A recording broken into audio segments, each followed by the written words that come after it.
Bonjour à tous, bienvenue pour ce temps de culte que nous voulons partager avec chacun de vous, mes deux collègues Laurence Tartare, Charles Bossert et moi, dans la joie donnée par notre Dieu. Venu aujourd'hui du sud et du nord, dire mon ami, nos liens sont très forts, égaux et unis, nos vies se colorent, le soleil qui brille en dehors, car ces liens d'amour durent toujours, si nous vivons l'amour jour après jour. Tu es notre joie, les liens de foi nous rapprochent de toi, Dieu notre roi. Et aujourd'hui, du sud et du nord, vive mon ami, nos liens sont très forts, égaux et unis, nos vies se colorent, le soleil qui brille en dehors. Chaque jour, une fin d'amour, ta parole là pour tous nos discours. Témoin de ta croix, vivant par toi, conduis-nous dans tes voies, Dieu notre joie.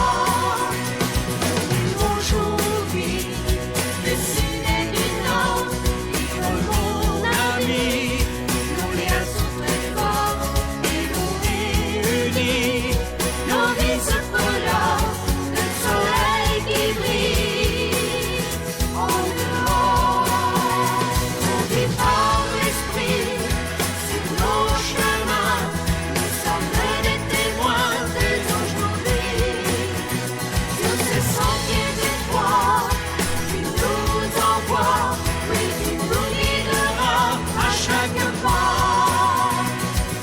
Aujourd'hui, du sud et du nord, vive mon ami, nos liens sont très forts, égaux et unis, nos vies se colorent, le soleil qui brille en dehors, le soleil qui brille en dehors, le soleil qui brille en dehors.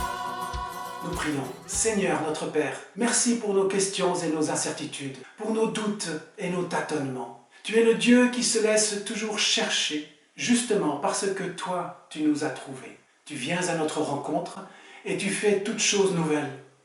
Aujourd'hui comme hier, lorsque nous étions au balbutiement de la foi, chaque jour est une nouvelle naissance. Chaque jour, un recommencement pour les grands débutants que nous sommes encore. Ne nous laisse pas nous confiner dans des habitudes, ni dans une compréhension figée des choses, même si elle nous a nourris un temps. Tu viens nous libérer de modes de pensée convenus, tu renouvelles notre intelligence, tu laves notre regard, afin que nous discernions le monde nouveau que tu fais advenir. Alléluia. Le Seigneur est présent parmi nous. Le Seigneur nous rassemble, le Seigneur nous unit. Que son amour nous habite, que sa présence nous éclaire, que sa parole nous fortifie. Et nous prenons un temps de louange avec le 4805 dans Alléluia ou le 604 dans l'Arc-en-Ciel. Quel ami fidèle et tendre. Oh, quel ami fidèle et tendre nous avons en Jésus-Christ, toujours prêt à nous entendre, à répondre à notre cri. Il connaît nos défaillances, nos chutes de chaque jour, sévère en ses exigences. Il est riche en son amour. Wow, oh, oh, wow, oh, oh, wow, wow, oh, wow, oh, oh, oh, oh, wow, oh, oh, wow, wow. Oh, quel ami fidèle et tendre Nous avons en Jésus-Christ, toujours prêt à nous apprendre à vaincre en comptant sur lui. S'il nous voit vrais et sincères à chercher la sainteté, il écoute nos prières et nous met en liberté. Oh, oh, oh, oh, oh, oh, oh, oh, oh, oh, oh. Whoa, oh, oh, oh, oh, whoa, oh, oh, whoa, whoa, go Jimmy.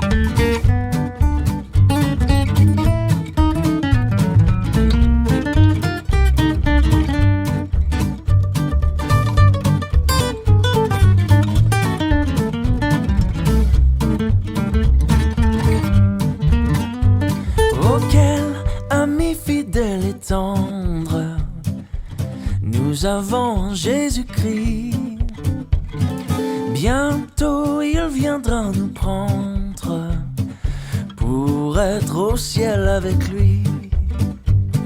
Suivons donc l'étroite voie en comptant sur son secours, car bientôt nous aurons la joie, yeah, de vivre avec lui toujours.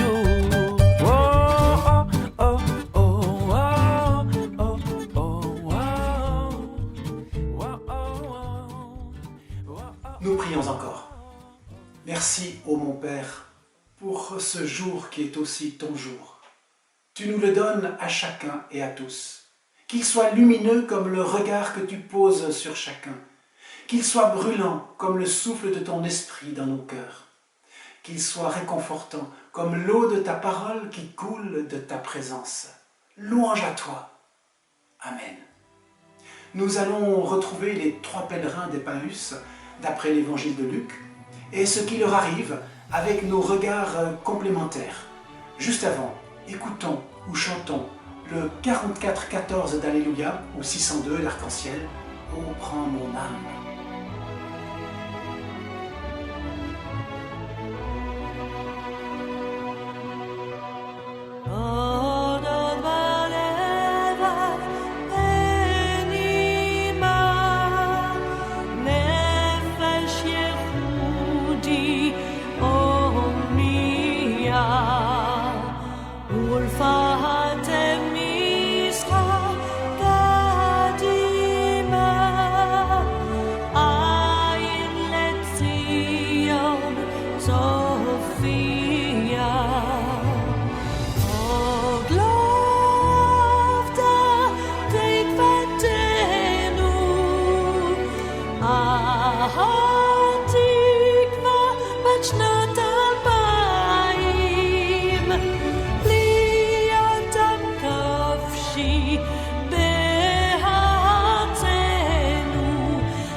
Le jour d'après, à Emmaüs, Cléopas et Marie se lèvent de bon matin, préparent leurs affaires afin de se rendre au plus vite à Jérusalem afin de retrouver leurs amis et disciples de Jésus à la chambre haute. Rachel, leur servante, a tout préparé.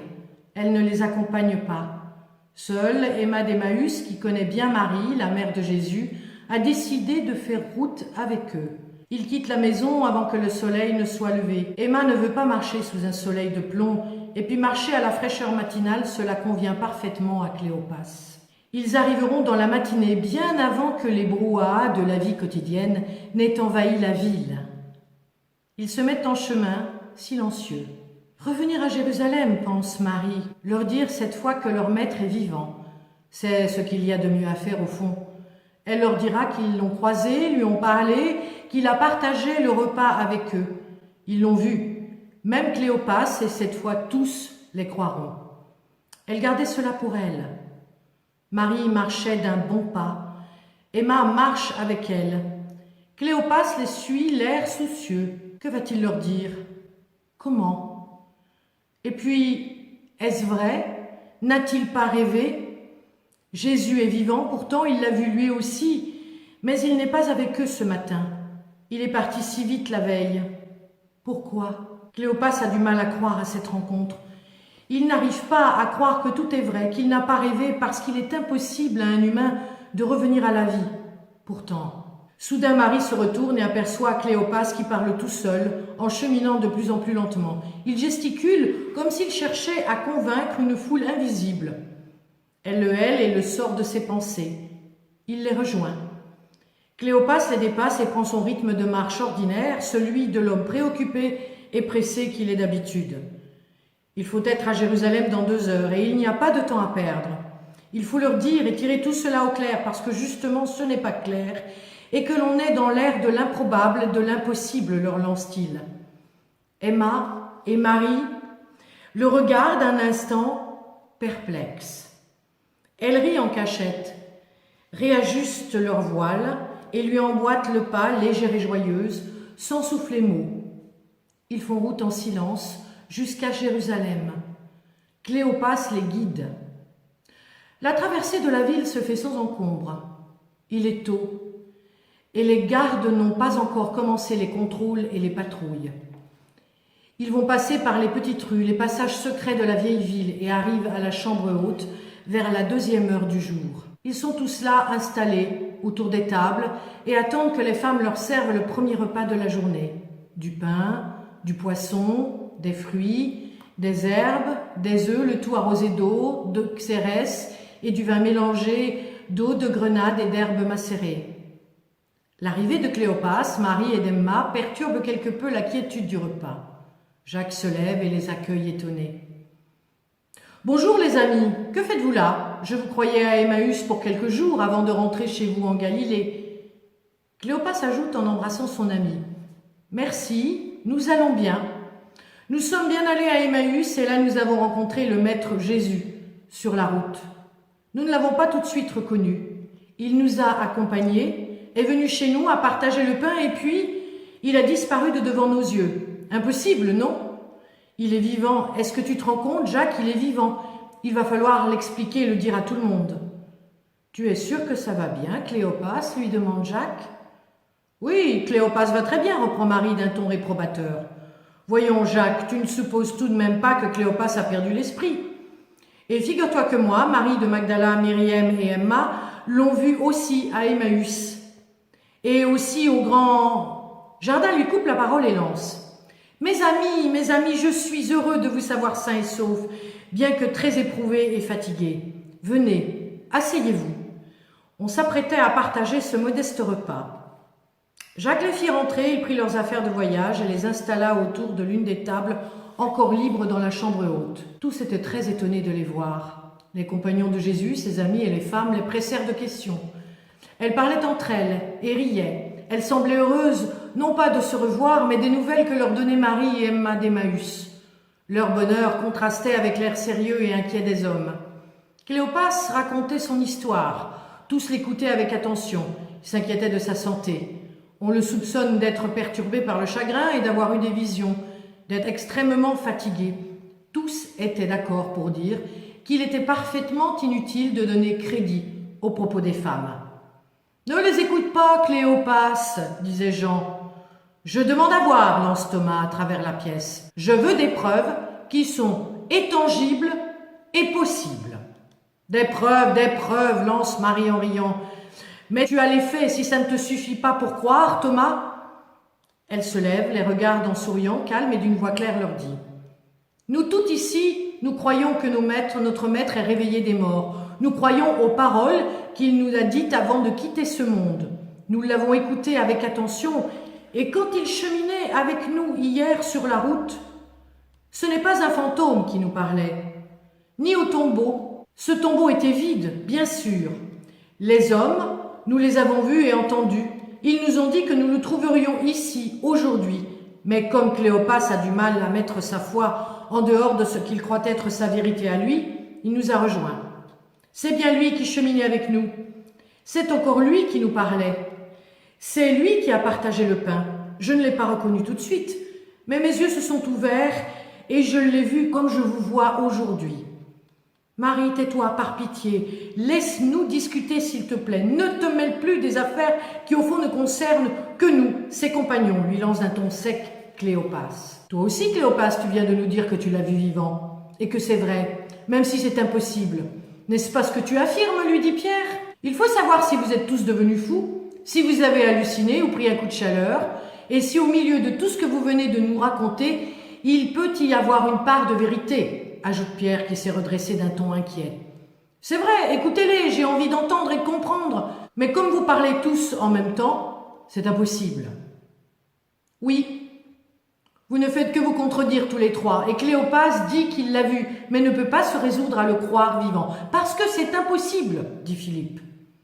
Il faudrait savoir où est la vérité. Qui dit vrai? Qui pouvons-nous croire? Demande Thomas exaspéré. Et le ton commence à monter. Certains se moquent des femmes, d'autres ironisent ou deviennent sarcastiques, tentent d'analyser les propos de Cléopas. Seul, dans son coin, Nathanaël, silencieux depuis le début, se lève et dit très calmement, d'une voix à la fois grave et sonore. « Mes amis, écoutez, écoutez. Tout le monde ici doute, sauf les femmes. Il va de soi que l'on ne prête pas attention à ce qu'elles nous disent. Pourtant, elles nous disent la même chose que Cléopas, qui est lui un des nôtres, et un homme respectable de surcroît. Je crois qu'il y a au fond quelque chose de vrai dans toute cette histoire. Ils sont bien trop nombreux depuis le tombeau vide à avoir des doutes, à croire à cette histoire de mort réveillée. Moi, je pense qu'il pourrait y avoir une part de vérité. Je pense qu'il va falloir faire preuve de discernement, faire le tri entre ce qui est leur part de désir, de vérité, de réalité et de l'ordre du possible. Ne pourrions pas demander à celui ou celle qui serait le ou la plus à même de nous redire tout cela clairement, calmement, afin que nous puissions comprendre, entendre. Je ne sais pas, Marie par exemple.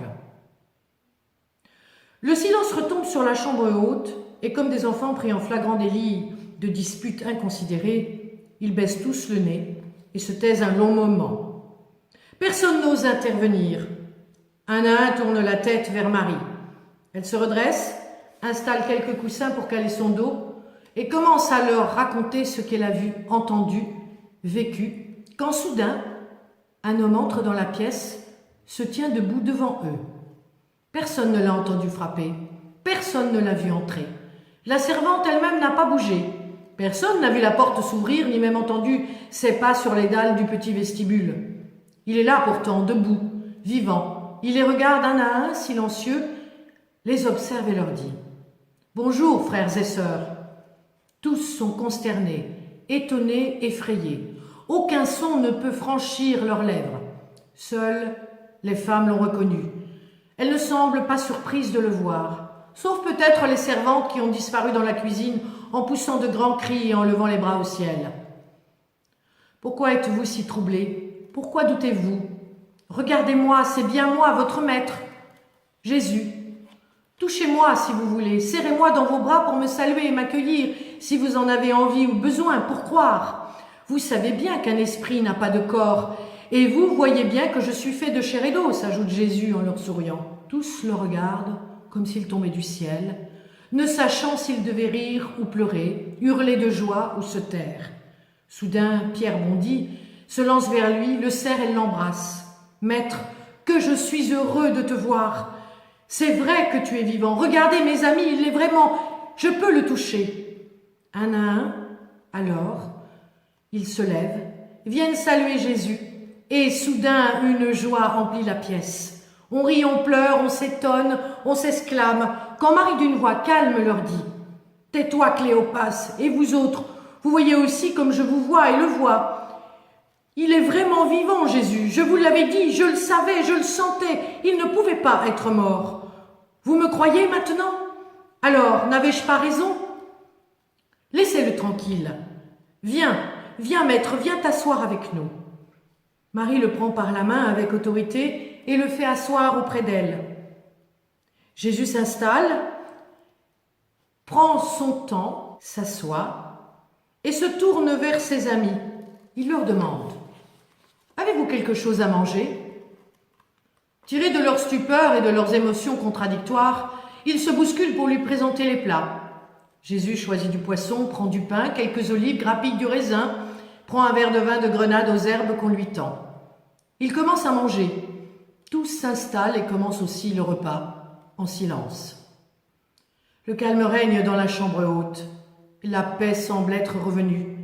Chacun essaie de se remettre de ses émotions et profite de cet instant goulûment, en se disant que peut-être ce sera le dernier repas, et comme on ne sait pas de quoi l'avenir est fait, tout le monde en profite. Personne ne le questionne. Les discussions restent à l'état, et la question de savoir s'il est vivant ou non n'est plus à l'ordre du jour, parce qu'il est là, et qu'au fond, c'est bien ainsi. Pour les explications, on verra plus tard. Soudain, Jésus, au milieu du repas, leur dit « Mes frères, mes sœurs, vous souvenez-vous de ce que je vous ai dit il y a quelque temps? Vous avez bien entendu qu'il a fallu que la parole de Dieu, celle des prophètes, celle de la loi s'accomplisse à mon sujet. Vous avez entendu. Mais je pense que si vous croyez maintenant à la vie, à une vie possible, vous avez encore du mal à comprendre ce que je vous ai enseigné et pourquoi je vous l'ai enseigné et de la part de qui je vous l'ai dit, et surtout à croire que cela est sa volonté, la volonté de notre Père, de notre Dieu, à tous. Alors, n'ai-je pas raison? Oui, oui, oui, répondent d'une voix faible Jude et Philippe. Sans doute, dit Pierre. Pas faux, lance Cléopas en regardant sa femme d'un air goguenard. Tous affirment leurs doutes, leurs craintes, leur scepticisme, pour ne pas dire leur incrédulité. Seul Thomas s'obstine et dit « Maître, comment expliques-tu ton état et ce qui t'est arrivé ?» Jésus le regarde longtemps, en silence. Puis, il tourne son visage vers chacun d'entre eux. Il les observe un à un. Les femmes se taisent, n'osent pas prendre la parole. Pourtant, elles savent dans leur cœur que ce qu'elles ont vu, vécu, est vrai. Tous sont prêts, pour une fois, à rester en paix et à être enseignés comme autrefois. Enfants, amis, frères, sœurs, lance Jésus. Les textes disent bien que celui qui doit venir souffrirait, qu'il se réveillait des morts le 3e jour, et que les cœurs seraient changés pour le pardon des fautes, qu'il serait annoncé au monde, à commencer par vous et Jérusalem. Vous vous souvenez? Vous êtes mes témoins. En fait, je n'ai plus qu'une chose à dire. Je vous envoie ce que mon Père, votre Père, a promis. Mais jusqu'à cet instant-là, restez à Jérusalem, en ville, et attendez avant de reprendre votre route que le Très-Haut vous donne l'esprit. Vous comprenez mes paroles? Maintenant? Pour partir d'ici, il vous faudra l'esprit. Il va vous être donné, amis, compagnons, sœurs, et il ne va pas falloir craindre quoi que ce soit, ni avoir peur.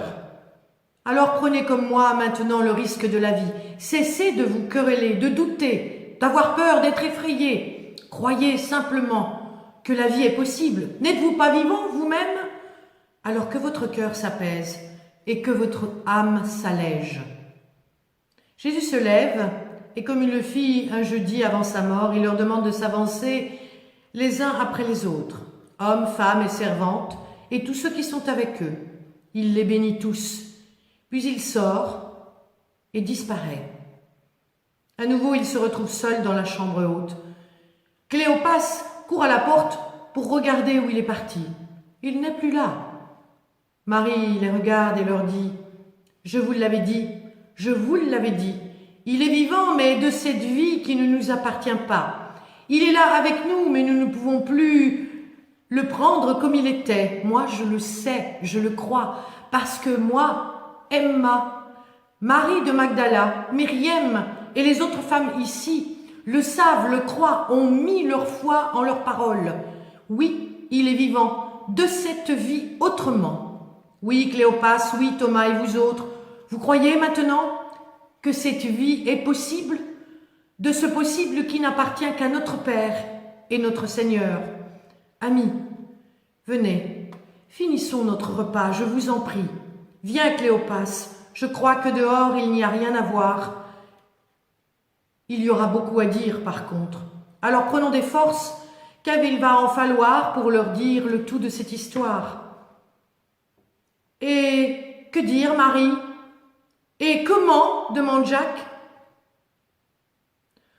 Sans doute en étant ce que tu es depuis toujours, toi, et en vivant. Tu sais, le reste de toute façon se fera. C'est le jour d'après, et ce jour d'après n'est pas encore là. Alors viens, mange, vis, dit Marie calmement. Et tous finirent leur repas, en se demandant comment ils pourraient raconter une telle histoire. Parce qu'au fond, si cela est possible à celui qui croit, en général, revenir à la vie, cela reste impossible. Quoique,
Bonjour, c'est bon de se retrouver sur le chemin.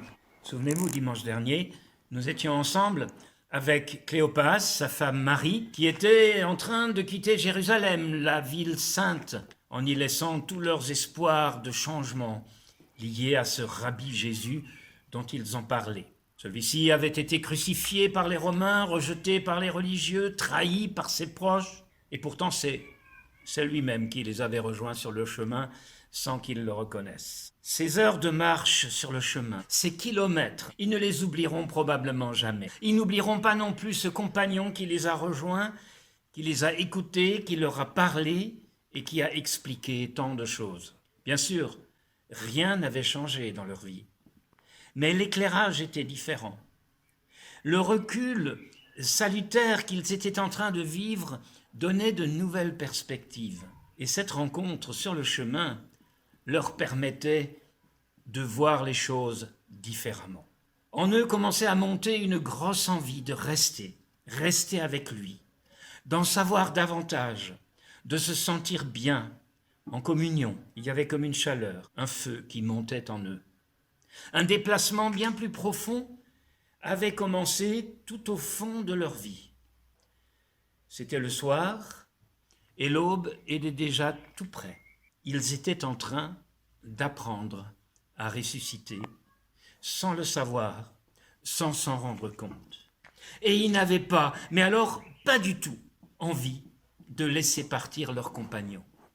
Ils voulaient absolument prolonger ce moment avec lui. Lui, il veut continuer, mais d'un seul geste. Marie et moi, on le saisit et on insiste pour qu'il reste encore. On lui offre le repas et le gîte. On a encore tant de choses à reprendre, à comprendre. Nous ne remarquons pas les lueurs étranges et profondes de ses yeux à ce moment-là. Mais à l'instant où, comme il se doit, je veux prendre le pain, il s'est retrouvé dans ses mains. Et c'est lui qui dit « Baruch atah Adonai Eloheinu, sois béni, Seigneur notre Dieu, roi de l'univers. » Et en même temps, il partage le pain et il le pose sur la table et ses yeux brillent. Et un cri s'échappe de nos lèvres « Toi, Jésus !» Et nos yeux se brouillent, larmes de joie et d'émotion, brûlure du cœur. Et lui, il disparaît de la scène, on ne l'a plus vu, happé par la brume de nos yeux embués. Quelques secondes seulement, mais sa place est bien là, le pain rompu.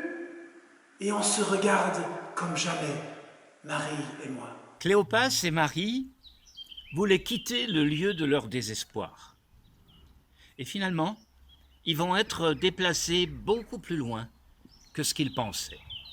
Ils décident de retenir cet inconnu et pour eux, ce sont déjà les premiers signes de cette vie qui reprend, de ce deuil qui est en train de se faire. Ils expriment un désir, un intérêt pour l'autre, celui qui marche avec eux ce jour-là.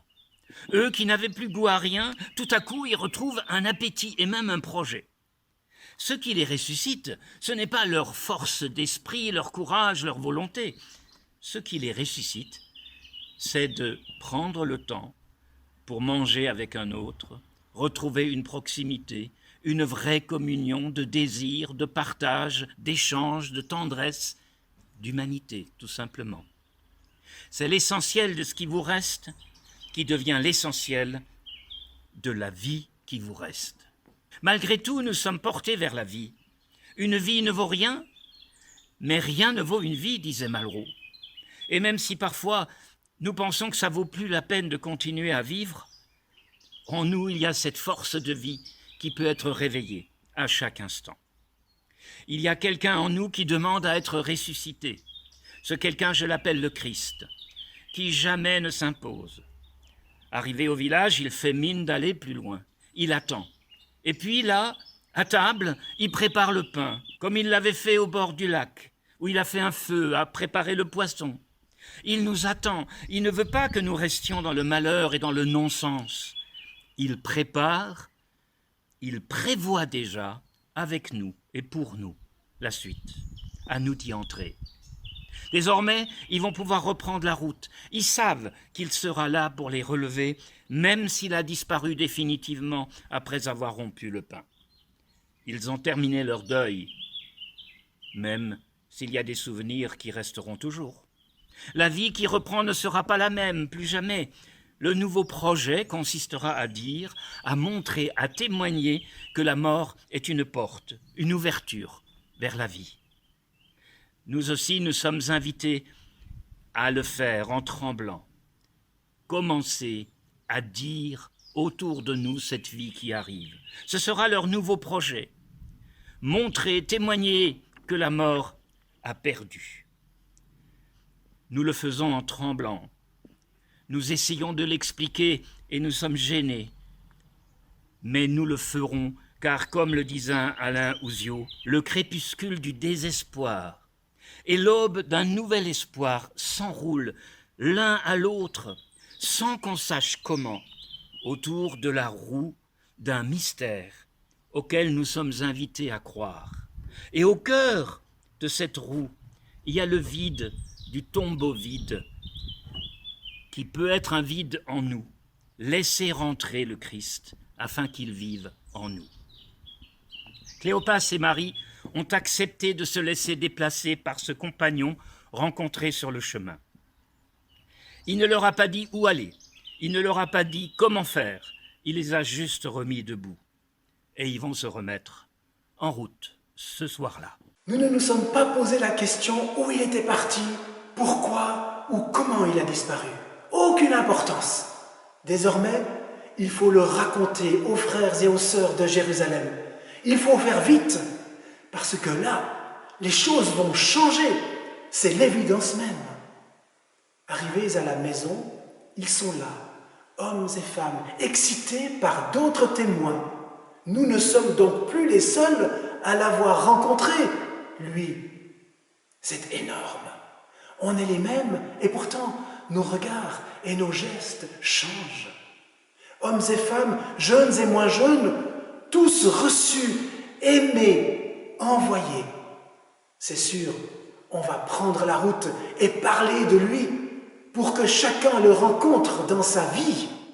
When the night has come and the land is dark and that moon is the only light we'll see. No, I won't be afraid. No, I won't shed one tear. Just as long as your people come and stand by me. And darling, darling, stand by me. Oh, stand by me. Oh, stand by me. Come on, stand by me. Yeah. Oh, when that sky that we look upon, well, she tumble and fall on the mountains, they should crumble into the sea. I won't cry, no, I won't shed a tear, just as long as you stand by me. So darling, darling, stand by me. Oh, stand by me. Please stand by me. Stand by me. And darling, darling, stand by me. Oh, stand by me. Please stand by me. Stand by me. Oh, baby, Je vous invite à la prière. Seigneur, tu sais que nous sommes sur un chemin parfois difficile. Et nous savons, Seigneur, que sur ce chemin, tu es là avec nous. Je sais, Seigneur, que tu n'aimes pas ma tristesse. Je sais bien qu'elle est faite de regrets inutiles, de doutes et de regards tournés vers moi. Et voici qu'en ce temps de Pâques, tu chemines à mes côtés et tu me dis « Mon enfant, écoute-moi, je suis là, n'aie pas peur. » Sur ce chemin, mes yeux s'ouvrent et te reconnaissent parfois. Alors, tu tires le rideau de ma solitude. Autour de moi, je vois mes frères, mes sœurs. Apprends-moi, Seigneur, à te parler de ce que j'aime. Apprends-moi à te parler de ce que je n'aime pas encore. Apprends-moi à les aimer comme tu les aimes, les pauvres, les écrasés, les frustrés, les meurtris, les isolés, les endeuillés, et tous ceux que je ne vois parfois pas du tout. Que je les vois au travers de ton regard de tendresse. Apprends-moi à avoir confiance en toi pour eux aussi. Et voici ma tristesse, Seigneur, elle se change en joie.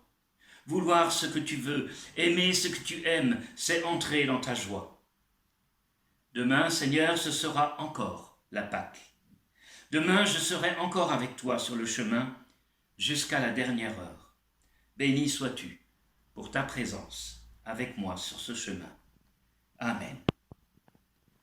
Nous voulons maintenant ensemble prier la prière que le Seigneur nous a donnée lui-même. On le fait en chantant avec le groupe Glorious que nous connaissons bien.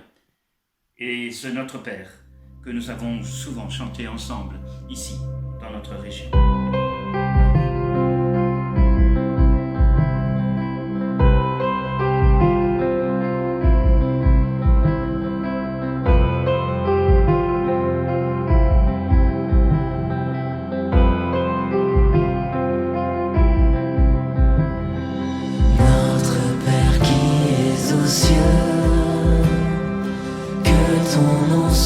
sanctifié. Que ton règne vienne, que ta volonté soit faite sur la terre comme au ciel. Donne-nous aujourd'hui notre pain de ce jour.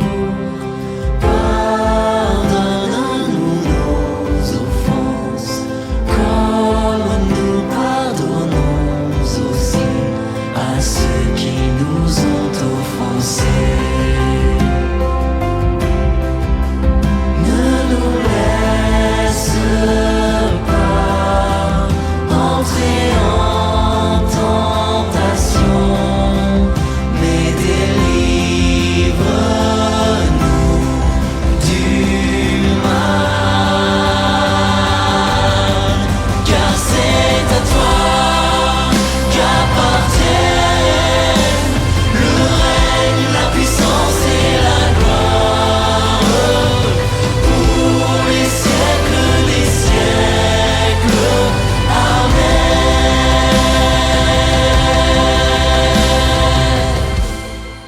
C'est le moment de nous quitter. C'est le moment de reprendre la vie de notre semaine et de continuer ce culte en mettant en œuvre cette confiance.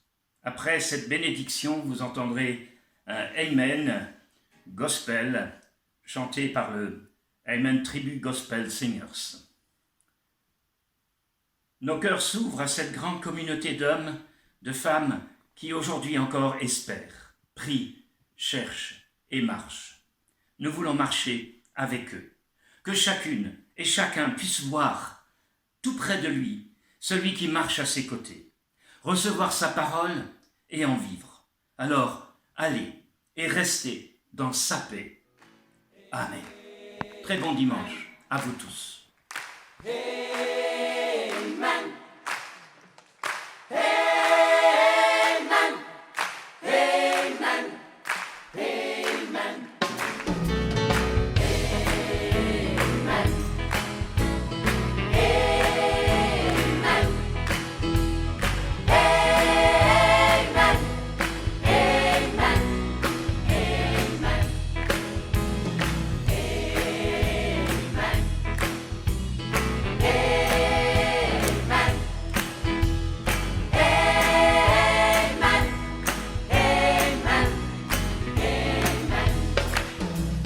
This little life of mine, I'm gonna let it shine.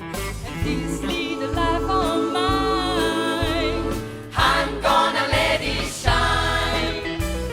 This little life of mine, I'm gonna let it shine, let it shine, let it shine to show my love. I'll sing it one more time. Amen. One more time now. Amen. Amen. I say amen. Amen. Everybody singing amen. Amen.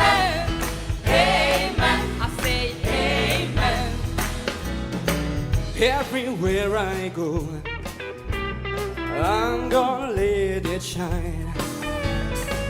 Everywhere I go, I'm gonna let it shine. Everywhere I go, I'm gonna let it shine. Yeah, show my love. And everybody sing. Singing children, and I'm singing you all. Amen, amen. I say amen. One more time now. Ora, teatro Camploi. Ho visto siete bravissimi a battere le mani, ma proprio bravi. Voglio sentirvi però cantare adesso. È facile. Amen, ok? Quando vi do il via, un bel amen. E 1, 2, 3, 4. Accidenti! Complimenti! One more time now. Che cultura, mai visto tanto la gente. Proviamo subito una volta. Sembrano già di più, One more time now. Sto cavolo. E 1, 2, 3, 4. Dai, su in piedi! In piedi si canta meglio, perché tutti in piedi!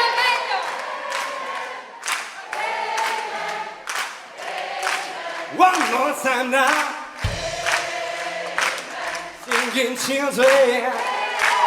And I'm singing you all. Anche voi lì sopra.